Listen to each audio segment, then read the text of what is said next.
Hello, everyone. Good to be back after some time on the road. I'm going to start with some comments on the announcement from the prosecutor at the ICC today.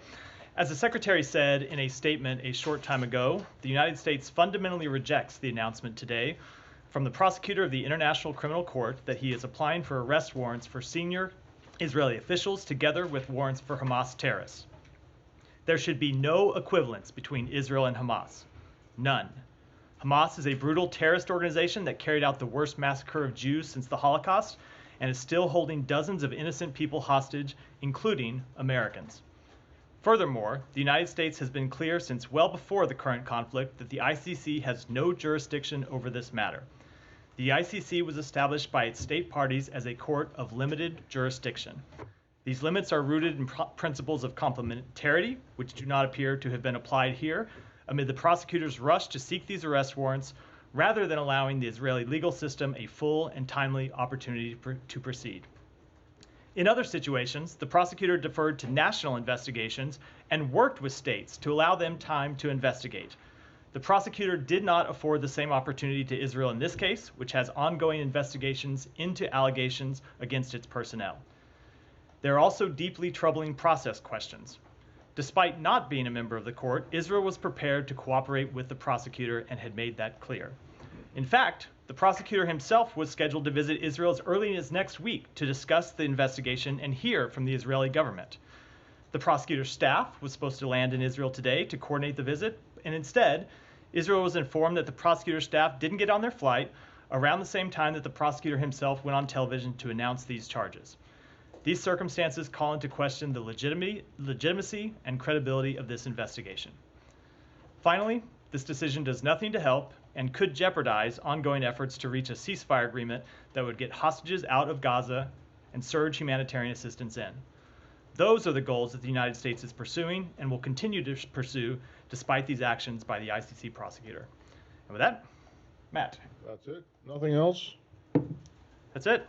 Okay. All right. Well, let's start with that since you started with that. Just very briefly, you said that the actions, the announcement on television and cancellation of the flights of the staff call into question the legitimacy and credibility of the investigation. Do they call those into question for the entire court? We are just referring to the actions the prosecutor has taken today. The entire court hasn't acted. The prosecutor has taken this initial action. We're going to see what the next step is. But certainly it calls into question the investigation that he has conducted and the action he has taken when you see him short-circuit a process that was underway to gather facts, which is what you expect any prosecutor, any investigator to do when they're considering pursuing such a case.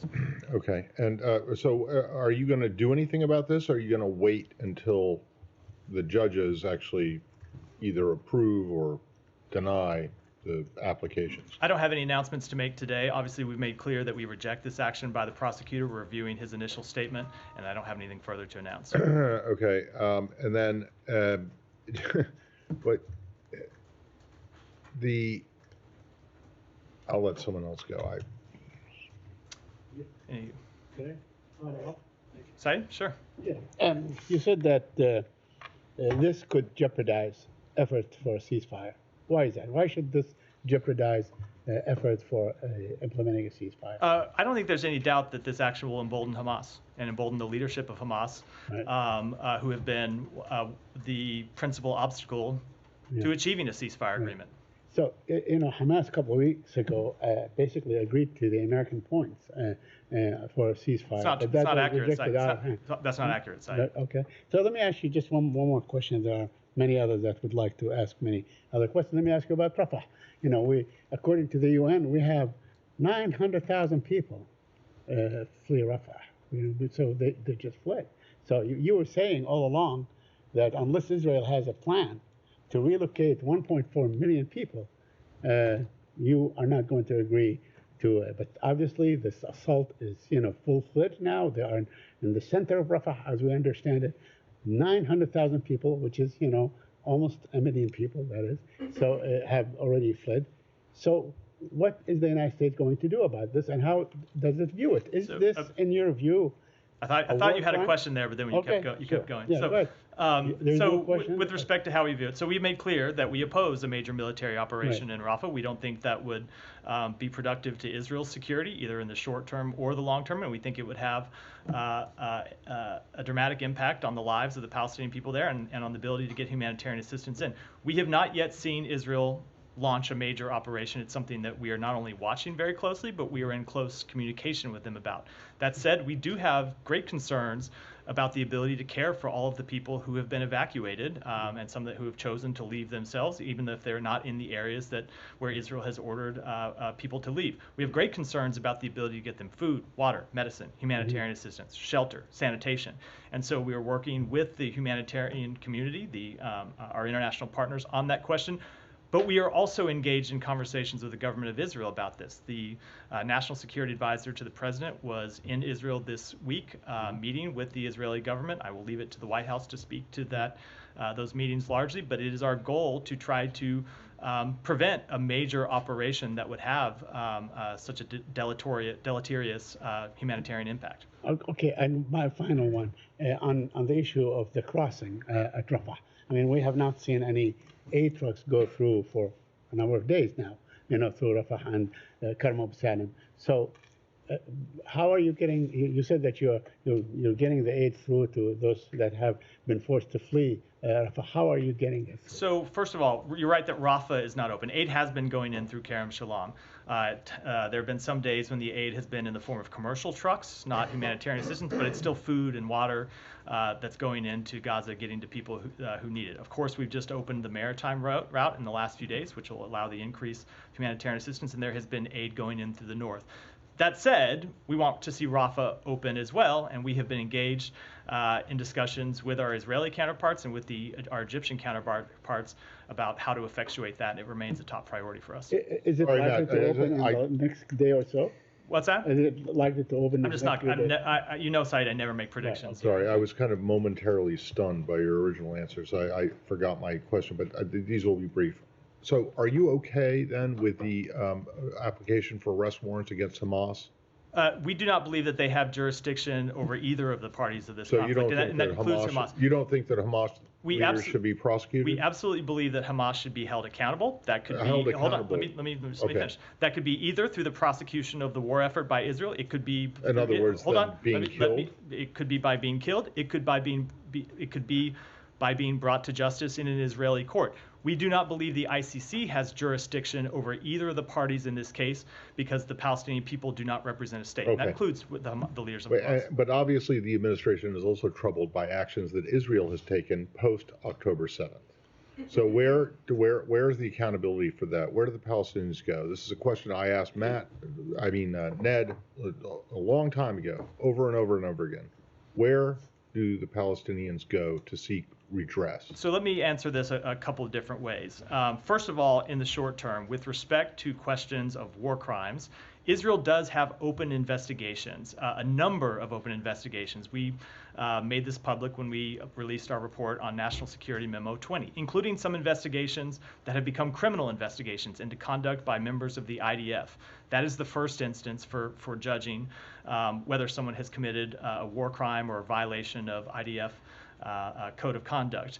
That's one of the reasons why we have concerns about the ICC. The ICC is set up to be a court of last resort. If a country isn't properly holding itself and its personnel accountable, that's when the ICC comes in, not in the middle of the process as they have done here. That said, ultimately, and you know this, Matt, and because we've spoken about it a lot, we believe that there should be the establishment of an independent Palestinian state. And an independent Palestinian state would have the ability to join the Rome Statute and become a member of the International Criminal Court, as every state in the world has the right to do. But that is not. So where do they go in the meantime? They are not SOL. I said, first of all, Israel has its own investigations. Second, we have accountability mechanisms here. We have processes that are ongoing to look at Israel's compliance with international humanitarian law. So there are places to look at these questions. It's just, in our view, fundamentally not a role of the ICC. And I should say, but remember, we have a jurisdictional complaint here, in that we don't believe the ICC has jurisdiction. But if you looked at the statement the Secretary made that I echoed in my opening remarks, that isn't our only problem with the action the prosecutor has taken. We also have a problem that he has short-circuited an investigation and brought this action without waiting to see where these Israeli investigations end up, without completing the trip that he had planned to come to Israel to look into these questions. So it's not just a question of jurisdiction, it's also a question of the way the investigation has been conducted. So let's just focus on jurisdiction for a second. Who does have jurisdiction here? So the government of Israel has jurisdiction. Over the occupied territory. We have jurisdiction. Over Gaza, which is not entirely occupied. They have jurisdiction into looking at the actions by their so military personnel. The Palestinians, if they have a complaint, they have to bring it to Israeli courts. We have jurisdiction, and we you have with the use of our equipment. I'm sorry. How do you have jurisdiction? With the use of our military equipment Matt, that we have provided. How do you have jurisdiction? If you look at the Leahy law, if you look at that's not jurisdiction in a criminal process. That's not in a criminal process, but it has to do with the determinations that we make and the policies that flow from it. Not so, but Matt, long term, you were right that we want to see. You used to work for DOJ, Matt. You were on. There's no U.S. does not have jurisdiction. There are different. I wasn't referring to criminal jurisdiction, Matt. There are different ways to look at this. Long term, we agree with you that the Palestinian people should be a state that has and have the ability to make these determinations. But that's not where we are today. That's where we're trying to get to. Your time with the ICC going after. Go ahead, Humera. Matt, what about the merits of the arrest warrant? You pushed back on the jurisdiction and the process. Does the United States, is it able to challenge the substance of the arrest warrant? I mean, some of the things that the prosecutor says, evidence his office collected showed Israel has systematically deprived civilians of objects indispensable to human survival, including restricting food, water, medicine, and energy. Is the State Department able to challenge the arrest warrant application on those bases? I'm not going to speak to all the details of the prosecutor's arrest warrant because there will be a process for getting into that at the ICC, and people will be able to challenge that. But I'll say we have spoken to the provision of humanitarian assistance, for example, recently when we issued the report on NSM 20, where we laid out where we have seen Israel not taking all the steps that we thought they ought to take, but we saw an improvement and a turnaround and an increase in the ability to get humanitarian assistance in.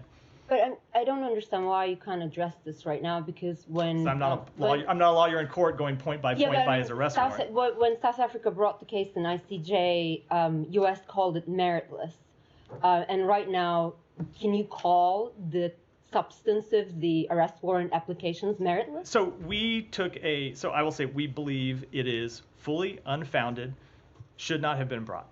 Now, with respect to the underlying allegations, we'll have time to look at that. This is an arrest warrant that was issued today. We'll have the time to look at it, to digest it, and perhaps issue a more complete response. But as I said, we shouldn't be where we are today because there are processes ongoing to look at some of these questions that we think should have been allowed to play out. And as I said, when you look at the fact that the prosecutor was scheduled to go to Israel and his staff was scheduled to go there today, we were puzzled to understand why he would yank those trips and go on television to make an announcement, something that also is very strange. As Matt pointed out, I used to work at DOJ. It's not usually how prosecutors announce their. I did not say that. No, you pointed out. You pointed out I used to work at DOJ. Is what I was referring to. It's a strange thing for a prosecutor to make an initial arrest announcement on television, not in a formal document. So we look at all these circumstances and have real concerns about it. Right. In terms of accountability, though. Sorry to put words in your mouth. I think the part that I meant I was attesting you was what followed. Not Eric Holder never did a TV interview. Not to announce an arrest warrant before we had issued any actual charging documents. No. So you're just angry at you're angry at the process that he used. I will say the process itself calls into question the underlying substance. Right. In terms of accountability, though, you talk about the fact that Israel has open investigations.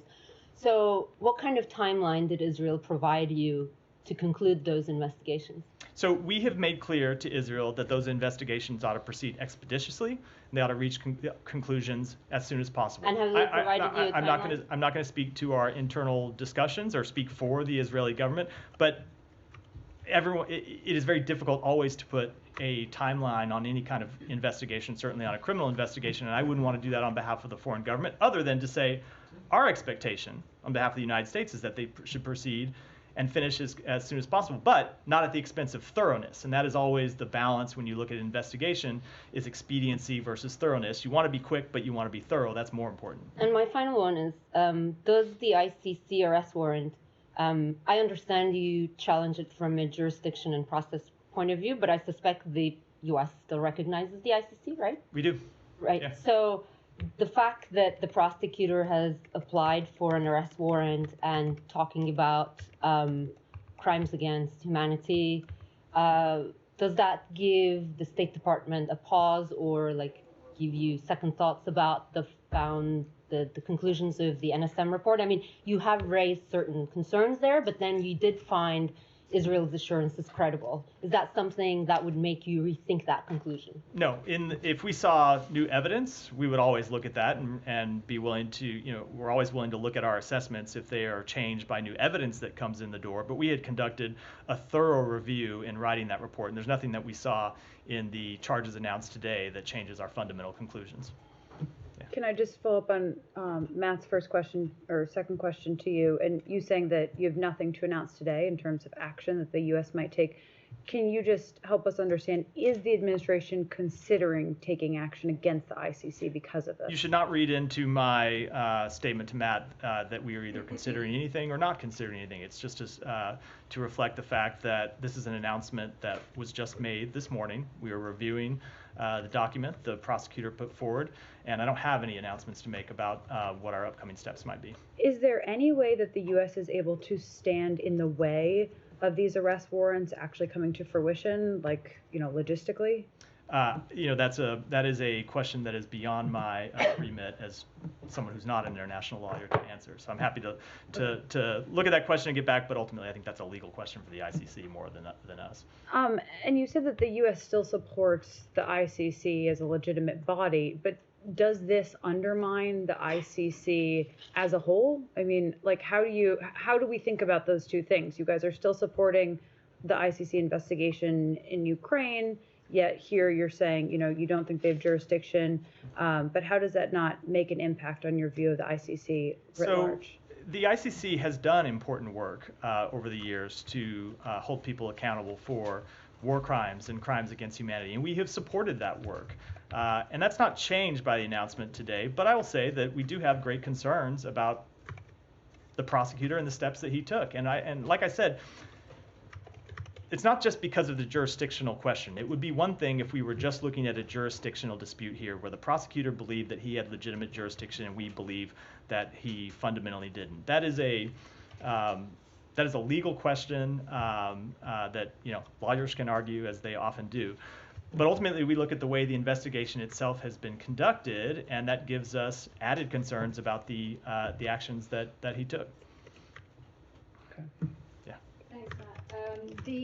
You mentioned that the US thinks this is fully unfounded. Did you just mean like coming to the conclusion of these arrest warrants being sought, or did you mean the whole process? So I'm not going to. I mean the entire process. I'm not going to go do a factual point by point of each of the charges, but the process itself, the equation of Israel with Hamas, a brutal terrorist group with a democracy that, for all its faults, does, like any democracy, does have its own existing accountability mechanisms that are underway. We find that process and the outcome that has generated deeply flawed. But the ICC coming to this conclusion, presumably they're looking at pretty similar material to what the US looks at when you're doing your own process and assessment of the actions that that Israel has taken. So if they are looking at open source evidence and that kind of thing, is the US can you say whether you're confident in the process that the ICC uses to get to its conclusion, or I don't have any confidence in the process that they use to get to conclusion in this case. In fact, quite the opposite. And I don't know where they got their information. This goes to the point I made in my opening statement about calling off a visit to Israel, where they could have interacted with the Israeli government. They, of course, are not on the ground in Gaza to collect information firsthand. Whether they've been able to collect evidence otherwise, I don't know. I presume we would see as the case goes forward. What do you mean you don't know where they got their information from? A lot of it's open source. That's so my point is. Do they have to go to Israel to figure out what public comments from Israeli officials? It is not just so. Whenever you're conducting a case, it's not just a question of public comments. I would think, if you were going to bring a case of this nature, you might want to go to the Israeli government and say, okay, we have concerns. Hold on, let me just. We have concerns. We have concerns about. You're sure that they didn't? We have concerns about the following things. Why don't you brief us on your ongoing Okay, investigations? and you tell know that us, they didn't. I know they have not conducted a full, complete process to that regard. There was a trip that was scheduled to go through some of these questions. but That trip, hold up, that trip has before been in. now- Whether they've conducted some limited review, I will let the Israeli government speak to that. I know that they have not, that the Israeli government was prepared to cooperate in much more extensive detail, and that process was ended by the action the All right, prosecutor let's turn took it today. around. What about Hamas? I don't think Hamas was going to cooperate with an investigation. No, if that's Okay. the question. So they don't need to go to Gaza and talk to Sinwar and who's the other guy? I can't remember. Yeah, and they don't need to go to Doha, but they do need to go to Israel. So we don't even get to the question because there's a jurisdictional issue. Right? We don't believe they have jurisdiction over the leaders of Hamas who are in Gaza. But now you're. We have more than one concern about this case. I get that, but so I would say if you. But if they don't have jurisdiction, then why are you saying that they should have gone to Israel? Because Israel is not a member of the court, and you are not a member of the court. So why should they go to Israel? We have more than one concern. As we said in the statement, despite Israel, we made it clear in the statement, despite Israel not being a member of the court, they were willing to cooperate. With respect to Hamas, however, I would say it is. You can conclude, looking what happened on October 7th, that Hamas intended to kill civilians. That is no doubt. That is without doubt. Absent the jurisdictional questions, it would absolutely be a war crime and a crime against humanity. I'm just wondering why it's a problem for you guys. You cannot say the same about the state of Israel. Well, okay. I'm just wondering why it's a problem for you guys, for the ICC to go after Israeli officials, and doesn't seem to be a problem for them to go after Hamas. That's not what I said. I made clear already. We don't think they have jurisdiction to go after Hamas. But so should Hamas be held accountable for what they did? I answered that question a little while ago. I said yes, they should absolutely be held accountable. The Israeli government should be held accountable on the battlefield, and if not a battlefield, in a court of law. All right. Could you clarify something you said to Camilla? Sorry, Matt. You said that the fact that they were combined together, the two indictments, if they were separate indictments, if they were separate orders of arrest and so on, would that be acceptable? If, let's say, it doesn't change the jurisdictional objection. Does not, yeah, but that you would accept, just so I can understand. No, I just said the opposite. We have a jurisdictional objection. So no. If there was just an indictment of Hamas by itself and of Israel by itself, you can say we take the indictment against Hamas, but not against Israel. Is that? I'm trying to understand. No, then I thought I was clear. We do not believe they have jurisdiction to either of the parties in this conflict. Follow up. Yeah, go ahead. Thanks so much. So you said Israel does have open investigations.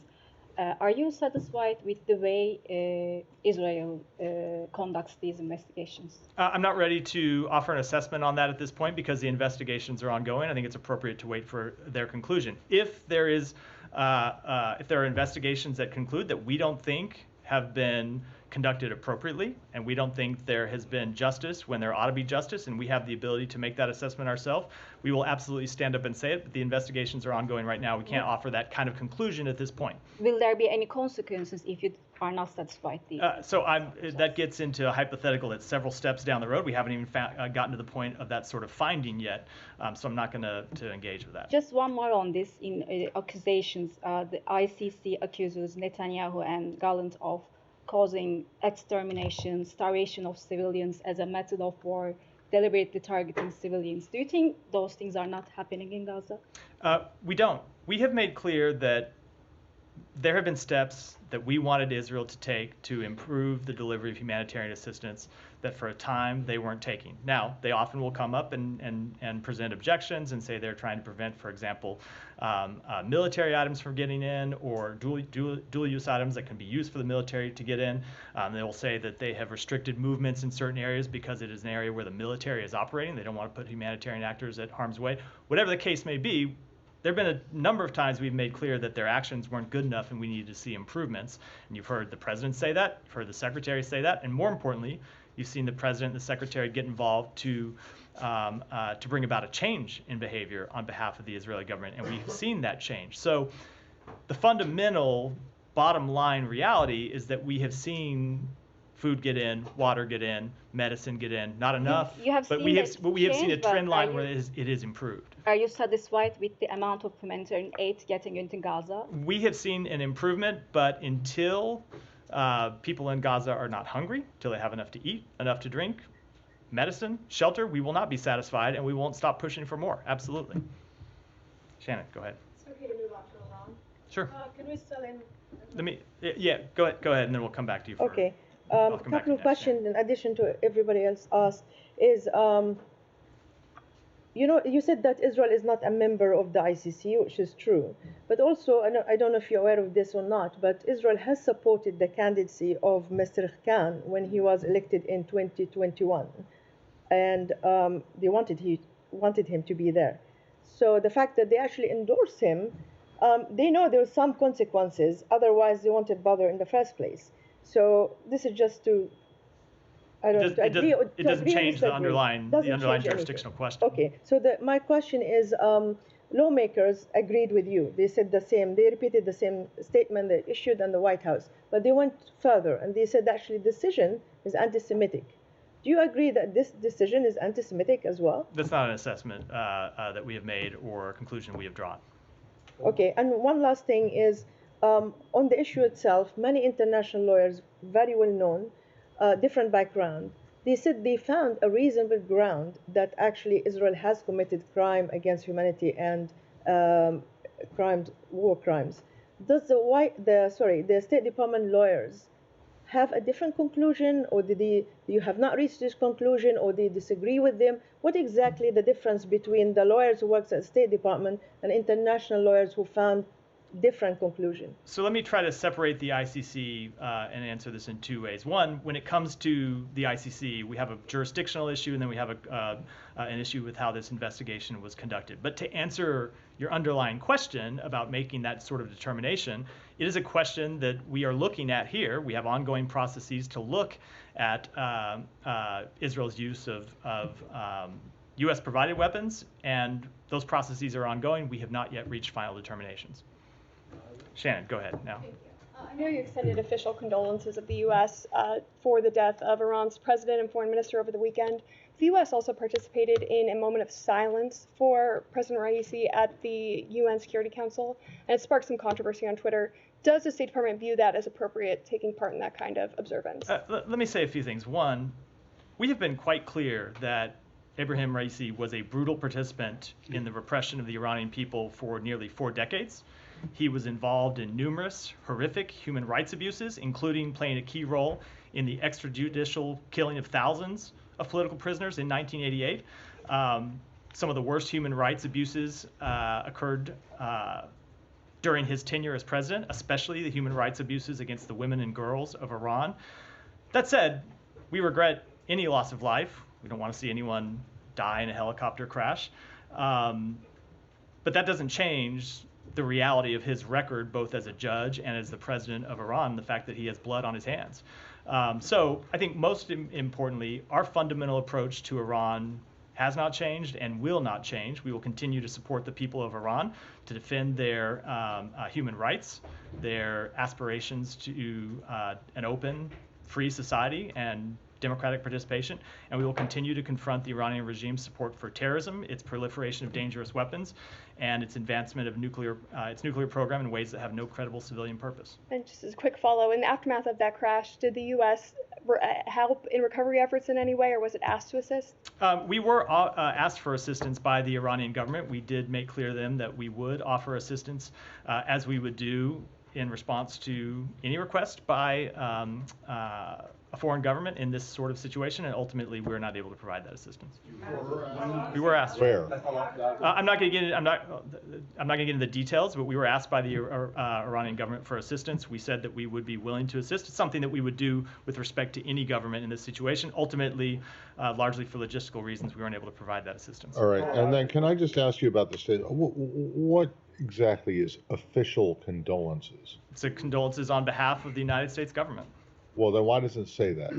This is like, official condolences means absolutely nothing, and I'm not even sure why you're offering condolences if this guy was as bad as you say he was. Look, why? I mean, because we regret any loss of life. We don't want to see people die in helicopter crashes. It doesn't change our view of him, our view of the regime. There but is not one person that you can think of that the United States didn't want to see in an accident. There Ever. are Really? there were None? people on board that aircraft who have families. We thought that's an appropriate step to take. It's the step the United States government has taken when any number of foreign leaders with whom we had vehement disagreements have died. But we also made clear in that statement that we continue to support the Iranian people in their fundamental struggle for freedom. Really, well, I would just point out to you that when one of the former presidents of Cuba died, this would be Fidel Castro, one of your predecessors, did not offer any condolences. And basically said good riddance. So I will. And if you really think that Raisi was as bad as what you have laid out at the beginning, I'm just a little bit curious as to why you would put a statement out, no matter how short it is, but with the line official condolences in it. I don't get it. As long as we're addressing the historical record, the United States offered condolences when Hugo Chavez died, when Joseph Stalin died, people with whom we had great disagreements.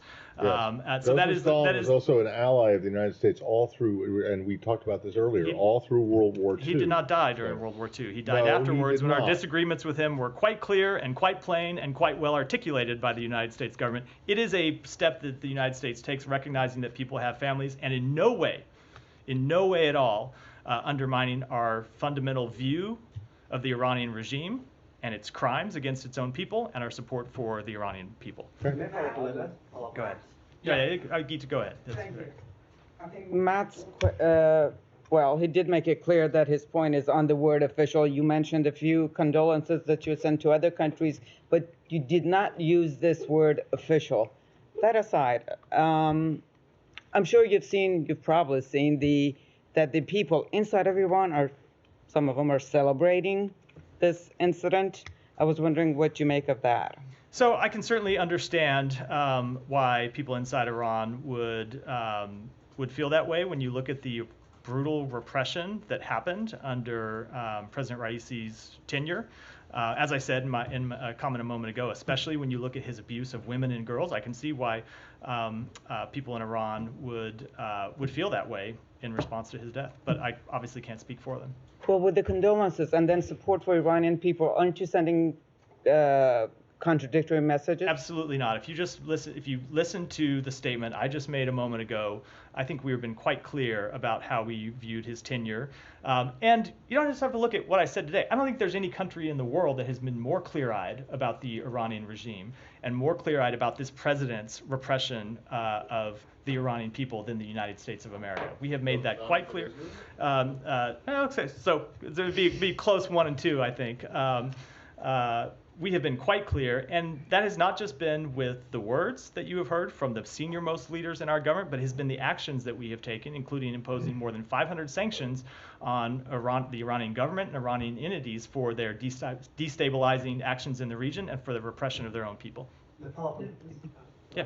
What is the U.S. government's official message to those Iranians who have been killed, murdered, attacked, wounded by this guy? The official message is that we stand with them as we have stood by them, and our policy of holding the Iranian regime responsible for those abuses has not changed and will not change, period. And more broadly, can you tell us anything about the origin of the crash, its outcome, and also potential implications for the wider region, please? So I have seen the statements made on Iranian state television that it was the result of a technical failure. I don't have any independent assessment to offer, and I wouldn't want, hold on, and I wouldn't want to offer any assessments about what the impact might be. Anything else on Iran? Iran? No. Yeah. Iran. Yes. Go ahead. Yeah. I know you were quite clear, but it still is very difficult for me to understand or even report on the statement that you just put out, the official condolences. Everything you're talking about is about supporting Iranian people, human rights. As was the statement that we issued. Exactly. And then there was another statement following your statement. Why there was a second statement? Why I think you felt that you have to do more explanation, and why was the second? I think you're referring to all this was in about a half-hour period before I came to the podium, so it's not like there was a long lag in time here. So how should we, as Iranian journalists, how can I report on your official condolences when you are all the time talking about supporting Iranian people?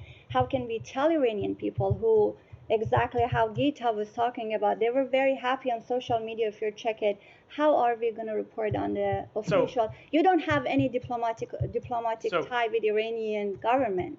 So first of all, I would never presume to tell anyone how to report anything, but I would say that you can look at not just the statements I've made today, but the repeated statements over nearly 3.5 years by the President of the United States and by the Secretary of State and other members of the administration about our views of the Iranian regime, and more importantly, our actions to hold them accountable and our support for the Iranian people in their struggle against that brutal regime. Those have not changed, those will not change. Does this have to do anything with the indirect talks you have in Oman? So I'm not going to speak to any talks, real or imagined, but I will say that the actions, but I would not draw any such conclusions. And Matt, about Ali Bagheri Kani, how do you feel about him? I'm sorry. Mr. Bagheri Kani, who is going to be the acting foreign minister, is going to be, he was deputy of Mr. Amir Abdullahian. How do you feel about him? Do you have any comments? I just don't have any comment to offer today. Maybe in the coming days, but not today. Josh, Joe. Thanks, Matt. I just wanted to follow up on what the condolences question. Seems like you're taking kind of a ask not for whom the bell tolls approach to this. A what approach? The John Donne poem. Never mind. No. I just didn't hear it. Said not for whom the bell tolls, it tolls for thee. Yeah. Anyway, my favorite author. So I would, had I heard the reference, I would have liked to think I would have caught it. Is your favorite author? Really? Well, then perhaps let's shorten the sentence.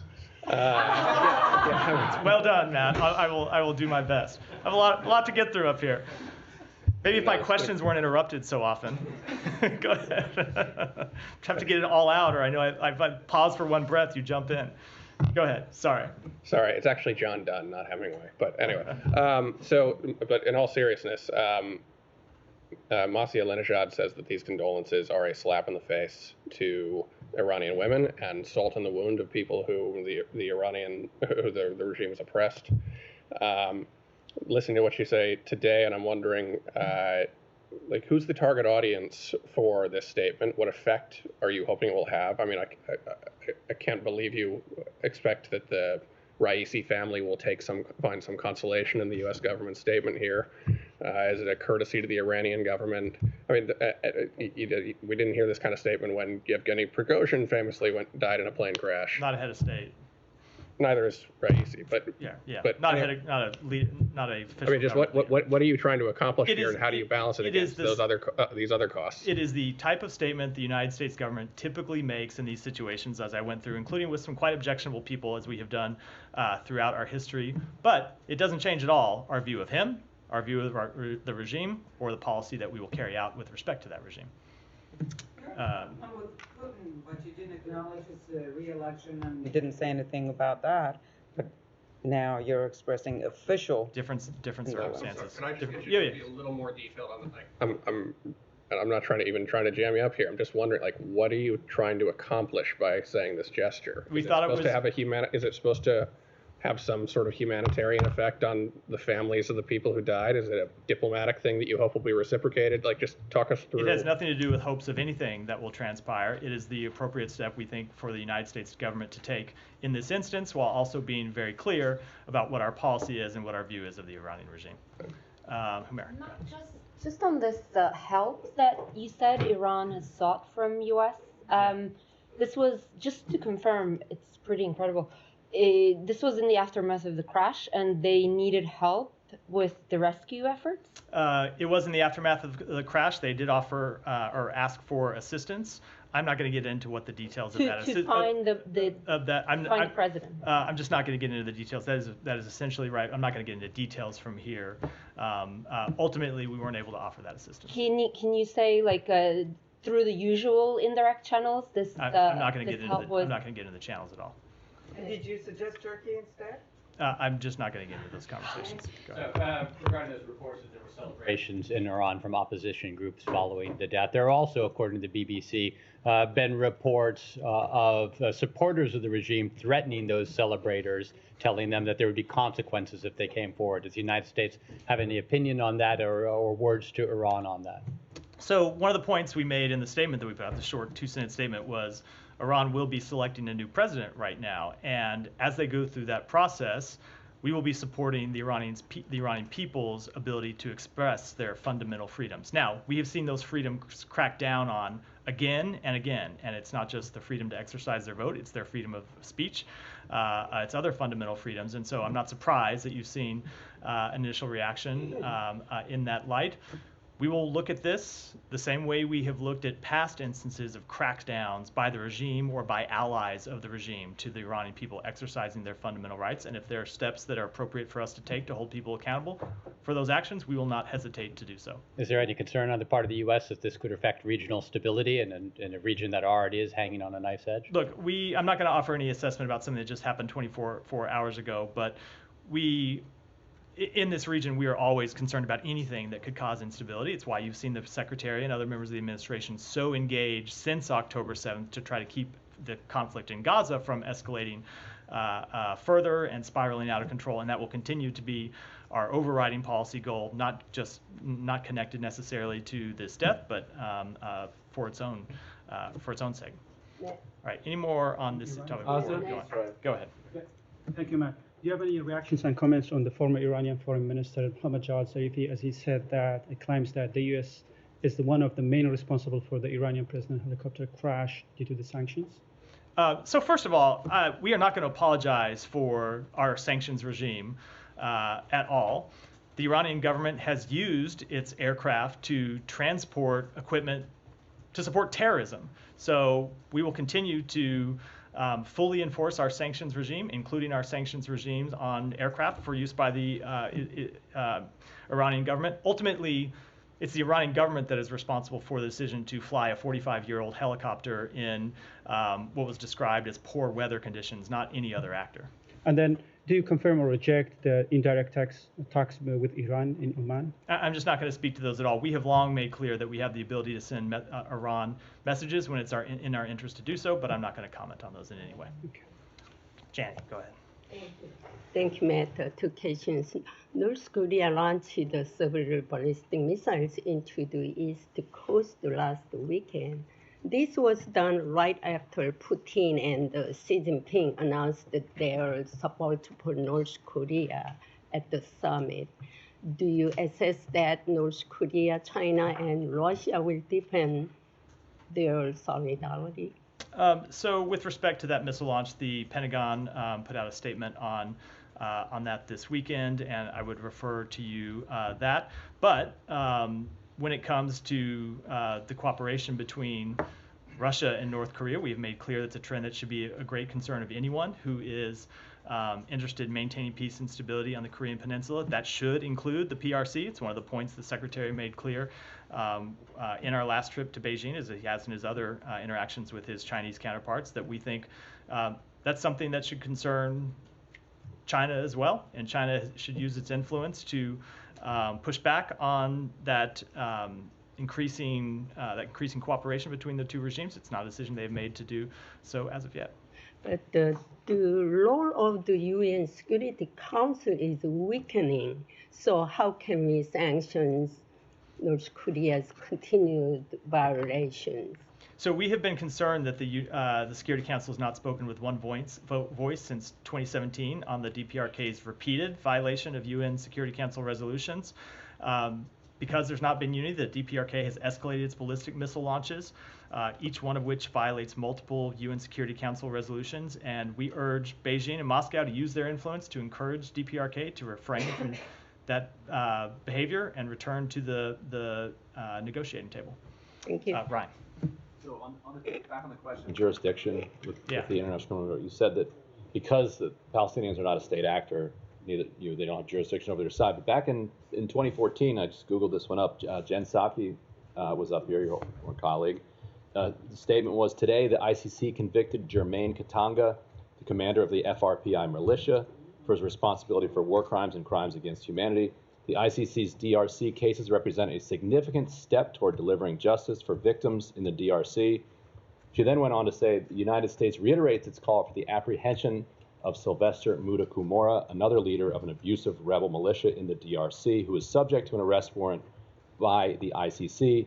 The Department of State continues to offer a reward of up to $5 million for information leading to his arrest. So, at least in 2014, it was the position of the administration that you could even put out a reward for the arrest of somebody that would then go to the ICC and would have jurisdiction. So why does it not that apply to the current conflict? So we have supported the work of the ICC in previous cases. I can't speak to this case because I don't know the fundamentals of it. I don't know the jurisdictional questions. Ultimately, the main way that the ICC has jurisdiction is if one of the two state parties to a case is a signatory to the Rome Statute and comes in under the ICC's jurisdiction.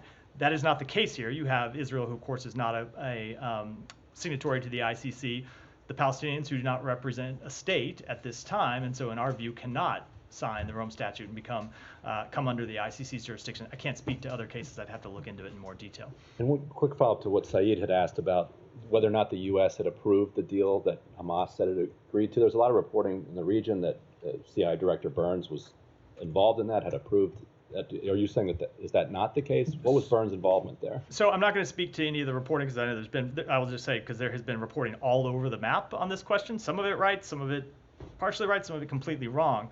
I will say that the reporting that Hamas had accepted a proposal that we put on the table was not accurate. They had sent back a response that accepted some of it but offered amendments. Some of those amendments significant in nature, and they claimed at the time they had accepted the response. That's not what, or they accepted the proposal. That's not what had actually happened. Just extremely briefly, it's not just the DRC that you guys have supported ICC investigations into or offered rewards. There was Uganda, the Lord's Resistance Army. There was a big push made and rewards offered for that. So I'm glad that you said that it's not just the DRC. But secondly, when you said that the ICC in this case, at least with Israel, didn't go to Israel to interview people, they also didn't go to Gaza or to Doha, correct? They will have to speak to that. I just don't know. And then and in another case, I know they didn't go. I know they didn't go to Gaza. Whether they went to Doha. Okay. No. And then another case, another ICC case that you have supported, or an actual arrest warrant that was issued, not just applied for, but was issued in terms of Russia and Ukraine. Did the ICC prosecutors go to Russia to interview the people who were ultimately given subjected to these arrest warrants? So the difference between Russia and Israel is that Israel is a democracy with accountability mechanisms and investigations that are underway. That is not the case in Russia. We are not aware of any Russian investigation into war crimes. But the similarity between the two is that neither of them are parties to the Rome Statute. Neither of them are members, just like you are not. So Ukraine is, however, in that case, and that's why they have jurisdiction in that matter. It's one of the parties to that conflict is a member. So in other words, then it's okay if they go to one side but not to the other? That is the fundamental. That is how jurisdiction is fundamentally applied under the Rome Statute. Is if one of the parties to the conflict is a signatory to the conflict, and that's not a case. Yes. So if you're not a signatory to a conflict, then it should be. Then apparently it's okay if they don't. The prosecution doesn't go to that country. So in this case, Russia. So it is not. And then this current case, Israel, which is not a signatory to it, but you don't have a problem with it when they didn't go to Russia. There's a you have a problem with it when there is a fundamental difference here, and is that Israel said they were going to cooperate with the investigation. Russia did not. That's why the trip into Israel was so important. Israel said they were going to cooperate with the investigation, talk to them about the charges that they were preparing to bring, and the ICC short-circuited that cooperation by bringing these charges. Russia was never for the going to last cooperate. month. Israeli officials have been going off about how horrible it would be and how awful it will be if the ICC comes forward with these arrest warrants, to the point where people in this government were like, "What are they getting so concerned about?" Nothing is yet happening. Well, now it has happened, okay? But they have made clear from day one that they don't think this is a legitimate investigation. What makes you think they were prepared to cooperate? So I can only say that they had a trip scheduled for the prosecutor himself where they planned to cooperate. Now, look, if he had made that trip and been stiff-armed, that'd be a different circumstance, perhaps. I have a fundamental hard time arguing why it was he had to bring these warrants today before he completed that trip. Why not go and see if they're cooperating and make the assessment afterwards? That's not what happened. Go ahead. Thank you, Matthew. Very quick questions. In a recent media interview, Indian Prime Minister Modi revealed how he made an effort to stop Israel's attack in Gaza during the holy month of Ramadan by sending an envoy to Tel Aviv. Is the State Department aware of this? So I am aware of those comments. I don't have any comment on them. May I draw your attention to a New York Times investigative story titled "Strangers in Their Own Land Being Muslim in Modi's India," which describes how the world's largest Muslim community in India raising their families and children with fear and uncertainty. Have you engaged with the Indian officials in these issues? So I won't speak to private diplomatic conversations, but we are deeply committed to promoting and protecting universal respect for the right to freedom of religion or belief of all. Around the world, we have engaged many countries, including India, on the importance of equal treatment for members of all religious communities. Is the U.S. considering reinstating the GSP facilities for Bangladeshi product, as Bangladeshi Foreign Minister told on Saturday, Assistant Secretary Donald Lu assured Washington would consider reinstating the GSP facilities for I just don't have any announcements to make on that regard. Alex, go ahead, and then we'll wrap for today. Ukraine, two questions. Yeah. You were with the Secretary in Kiev. We'll give you a chance to respond to this latest notion that the U.S. is afraid of seeing Russia lose. That the U.S. what? Doesn't want to see Russia lose, and that, the statement came from the Ukrainian president. Why wouldn't you want? The statement came from the Ukrainian president. I don't believe I saw a statement that right. The United States fundamentally wants Ukraine. Want to see Russia lose. So there are two parties in this conflict. One is Russia, the other is Ukraine. We fundamentally want to see Ukraine win this war, and have made that clear, including, I think, by providing them with billions of dollars in security assistance. You have also seen the Secretary make an entire speech about the strategic failure that Russia has brought on self by launching this conflict. So I'm not sure what that just to be clear, you want to see Russia lose the war. We want to see Ukraine win, which by its very nature means Russia. Why can't you just say that we want to see? Look, so we would rather see Russia just end the war. So I'm not sure how we got into this semantic argument about this, but I think our position on who we want to see win this war and who we want to see lose it has been pretty clear for more than 2 years now. Thank you. I want to give you comments on former Deputy Secretary Tony Nuland's interview last night, in which he urged the administration to lift all the restrictions, including the use of weapons, inside Russia, in which he says actually Russia is a beneficiary of our hesitation. So I don't have any comment on that, other than our policy hasn't changed. Well, that will infer. Go. Two more completely different. Go ahead. Extremely brief. One on Congo. Do you know anything about these three Americans, one dead and two arrested, who were allegedly involved in this apparent coup attempt? So a few things about that. First of all, just as a policy statement, we condemn the armed attacks on the residence of National Assembly deputy and the National Palace, and denounce political violence in all forms, and we are extremely concerned by the reports of involvement by U.S. citizens. We are closely monitoring the situation, and we will cooperate with DRC authorities to the fullest extent possible to investigate with respect to involvement of U.S. citizens. So first of all, with respect to the individual who is deceased, we do not have any record of him being a United States citizen. With respect to the other two who have been reported to be United States citizens who are reported to be in custody because of privacy restrictions that you all are well familiar with, I can't comment on those cases in detail, other than to say that whenever a United States citizen is arrested overseas, we seek consular access, and we would do that in any circumstance. But you have sought consular access for these people who are reported to be. So I don't know if I can say that without violating the privacy rules in every. Well, either you have or you haven't. But you know the rule. You've been told. I get it. We have to go get a privacy waiver before we can say that. I know it's silly, but it's apparently the law, so I'm going to follow it. Even before. Have the Congolese notified you that there are two American citizens who have been arrested? So, due to these privacy restrictions, there's not much more I can say today. They have to do it under the Vienna Convention. But I hope to be able to say more, as we often are able to do in these cases, as we work through these issues. And then on the guy who apparently died, what do you mean you don't have any record of him being a U.S. We don't have a record of him being a U.S. citizen. How about an LPR? So oftentimes that's harder to establish if someone's an LPR or not. There are different ways to look at the question. We don't, But I can say with respect to citizenship, we do not have any record of him being a citizen. Okay, and then on the other question, which is about Syria, do you have anything to say about the death of an American citizen in Syria over, apparently, or it was just announced over the weekend? So first of all, we saw the statement the Kamal Ma's family put out over the weekend, and our hearts go out to them at this difficult time. I will just say that we have engaged extensively to try to bring Kamal Ma's home, and we remain committed to seeking a full accounting of his fate. With that, one more, yeah. And then clarify, he was never determined wrongfully detained. Can you say what status he was given, if anything? So he wasn't determined to be wrongfully detained. I don't have a full understanding of it. I know that some of it has to do with not being acknowledged by the Syrian government, and some of it has to do with a status that he had already been assigned before the Levinson Act passed. Some of this gets into bureaucratic questions, but it did not change our work to try to seek a full accounting for his status, and that work continues. So with that, we'll wrap for today. Thanks, everyone. Thank you.